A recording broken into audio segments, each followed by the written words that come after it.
What's up, guys? Welcome to the final video of this 21-step process.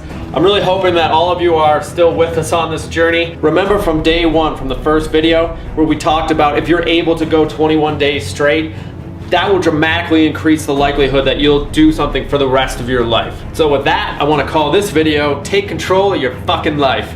If you remember from the last video, I was talking about when you change yourself physically, you can't help but unconsciously change your brain chemistry. When you change your brain chemistry to a more positive thinking, more positive you can't help but open up unlimited doors of possibility. Studies show that people that deal with depression, that one of the #1 causes is the perceived lack of control in your life.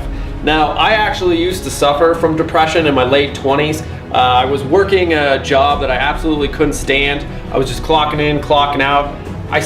The people there were cancerous, right? I actually learned a lot from these people about what not to do in business and how not to act around people. But I stayed too long. I actually was there and I was putting my heart and soul into this place. I was hoping it would change with my positive attitude and everything.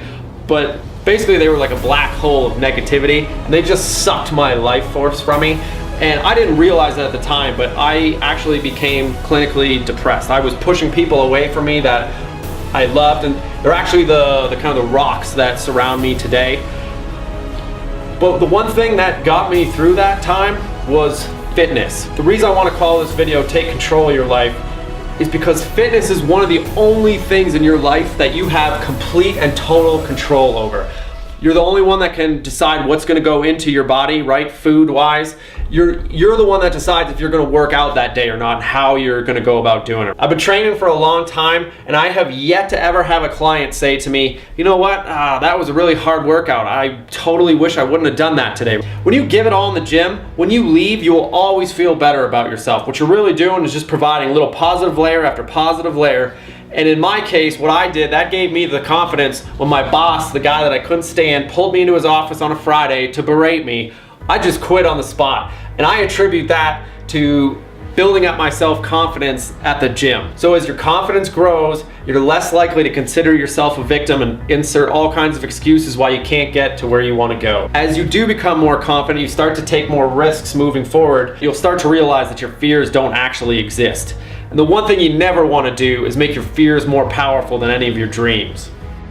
And the best advice I can give, whatever your fear is or whatever your goal is, tell as many people as you can about it that will hold you accountable, and then you just got to beat your way towards that goal or beat down that fear, right? Hold yourself accountable, have some follow through with your life. When you follow through with stuff, your mindset changes. And again, you open up all kinds of new doors of possibilities that you didn't know existed. And the last thing, guys, if you haven't made it to 21 days, let's say you dropped off around 15 days, something like that, don't worry about it.